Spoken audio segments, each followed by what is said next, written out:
Every day he walked into work, Marcus Boyd prayed he'd survive his shift unscathed. I felt like I was at war, risking my life every day. Derek Brooks, a former Marine, worked in the same place. Both were supervisors on different shifts at the General Motors transmission plant in Toledo, Ohio. Brooks considers himself tough from his military training, but he struggled to handle what was happening at work. How rough and tough can you be when you got 11 or 12 people who want to put a noose around your neck and hang you till you're dead? There's a reason he brings up nooses. It's not just a figure of speech. This is the picture of the noose that I found the night that I was at work on my shift. According to a lawsuit now pending against GM, this is one of at least 5 nooses discovered at their workplace in separate incidents. The suit also claims there were signs that blacks were not welcome there. Whites only scrawled on a bathroom wall, along with swastikas on bathroom stalls and niggers not allowed scratched or written on bathroom walls. This was saying, you don't belong here. This was saying, if you stay here, this is what could possibly happen to you. In this struggling town, Brooks and Boyd didn't want to leave their 6-figure jobs. Brooks has 8 children. Boyd takes care of his mother, who was an amputee. Now, they and 7 others have sued GM for allowing an underlying atmosphere of violent racial hate and bullying. When did you notice overt racism?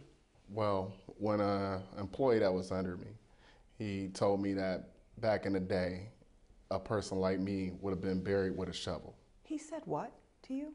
That was a death threat, and I was told to push that to the side. Boyd says he reported the incident. He admitted to it, and I was pulled to the side and said, you know, if you want to build relationships here, you know, you just let things go, he'll be all right. But he says the threats got worse. Were you afraid for your life? Definitely.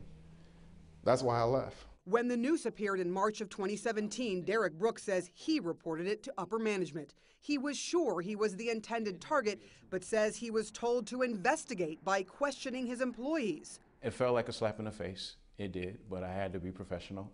Brooks and other black employees also noticed being called Dan. I thought they just mispronounced my name for Derek.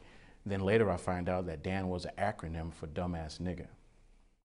General Motors sent us a statement insisting discrimination and harassment are not acceptable and in stark contrast to how they expect people to show up at work. We treat any reported incident with sensitivity and urgency and are committed to providing an environment that is safe, open, and inclusive. And that every day, everyone at General Motors is expected to uphold the values that are an integral part of its culture. But according to more than half dozen current and former black employees, the problem is the culture. They say inside this plant, racism and harassment are the norm, not the exception. It is a culture. It's a culture. Yeah. You have to, it's from the top down and the bottom up. One employee filed a police report. Others filed complaints with the Ohio Civil Rights Commission prior to filing suit. The ultimate decision that was made is that GM did allow a racially hostile environment. They allege they investigated quickly and have done remedial things to take care of the problem. The commission disagrees with that position. GM did not do very much at all, or what they did do was not effective. GM says that they held mandatory meetings and even closed the plant for a day for training and to address the issue with every shift. The Civil Rights Commission report noted a former union president's testimony that during one of those meetings, a white supervisor said too big of a deal was being made of the nooses. After all, there was never a black person who was lynched that didn't deserve it. The lawsuit alleges that supervisor was never disciplined. General Motors is supposed to stand for something, right? That's the great American company.